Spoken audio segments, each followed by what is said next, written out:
Guys, welcome to my YouTube channel myself Anaita.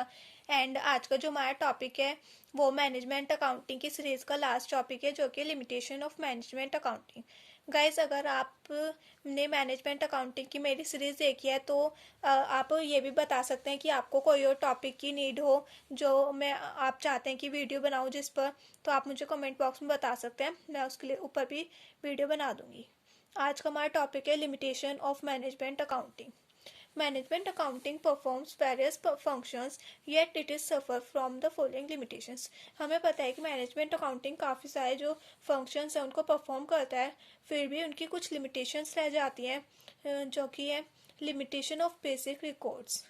कुछ basic records जो होते हैं लिमिटेशन इसलिए हैं क्योंकि वो खुद से नहीं करता।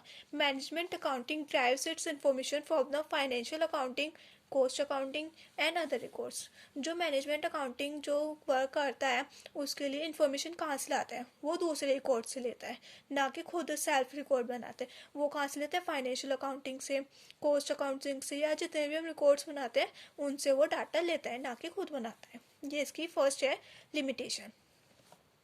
सेकेंड है परसिस्टेंस एफर्ट। ये जो मैनेजमेंट अकाउंटिंग है कंटिन्यूस एफर्ट है, ऐसा नहीं है कि हम एक टाइम में करें एक टाइम में नहीं करें। The conclusion drawn up by management accounting are not executed automatically.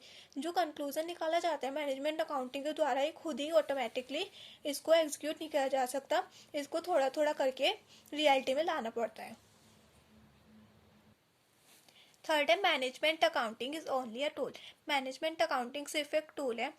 Management accounting can not replace the management. Management accounting जो है मैनेजमेंट को रिप्लेस नहीं कर सकता, यानी कि मैनेजमेंट अकाउंट जो वर्क करता है नॉर्मली तो वो करता ही है, उससे अलग भी मैनेजमेंट अकाउंटिंग उसको करनी पड़ती है। तो ऐसा नहीं है कि मैनेजमेंट का वर्क उसने रिप्लेस कर दिया, उसने पहले से पहले अगर बजटिंग और फोरकास्ट कर रखा है तो मैनेजमेंट करने की जरूरत नहीं पड़ेगी। फोर्थ है वाइड स्कोप। ये जो काफ़ी सारा वाइड स्कोप है, यानी वाइड स्कोप तो एक तरह से प्रॉफिट भी कह सकते हैं, इसके एडवांटेज भी कह सकते हैं, पर इसमें लिमिटेशन में क्यों कहा गया है? Management accounting has a wide scope in cooperating man discipline. इसके वजह से कंपनी के अंदर काफ़ी सारे डिसिप्लिन लाने ज़रूरी होते हैं। काफ़ी सारे डिसिप्लिन नहीं लाए, अगर हम कुछ डिसिप्लिन को नहीं करते हैं तो मैनेजमेंट अकाउंटिंग हम नहीं कर सकते। फिफ्थ पॉइंट है top heavy structure. The installment of management accounting requires heavy cost on accounts of an elaborate organization and numerous rules and regulations। अगर हमें किसी भी मैनेज अकाउंट उसमें कंपनी में या ऑर्गेनाइजेशन में मैनेजमेंट अकाउंटिंग को इंस्टॉल करना है यानी परफॉर्म करना है तो उसके लिए काफ़ी सारी कॉस्ट जो है अकाउंट्स पे लगानी पड़ती है। किसी भी ऑर्गेनाइजेशन को इलेबोरेट करने के लिए, काफ़ी बड़ी बनाने के लिए, और रूल्स और रेगुलेशंस जो है उनको परफॉर्म करने होते हैं। न्यूमेरिकल रूल्स और रेगुलेशंस जिसे हम कहते हैं वो हमें परफॉर्म करने ज़रूरी होते हैं। सिक्स्थ है opposition to change. Management accounting demands a break away from traditional accounting policies. जो हम आज तक ट्रेडिशनल तरीके से हम अकाउंट्स को परफॉर्म करते आए हैं उसको ब्रेक अवे करती है, उसको तोड़ती है और खुद की एक अकाउंटिंग पॉलिसी है वो लेके आती है। Seventh evolutionary stage. मैनेजमेंट जो है अभी भी इवोल्यूशनरी स्टेज पे यानी स्टार्टिंग पॉइंट पे है, उसका काफ़ी अभी तक जो है डेवलप नहीं हुई है। Management accounting is still in initial stage.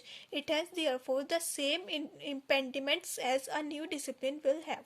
यानी मैनेजमेंट अकाउंटिंग जो है इनिशियल स्टेज पे है, इसके साथ ऐसे बर्ताव करना होगा जैसे कि नया डिसिप्लिन हमारे कंपनी के अंदर आया हो।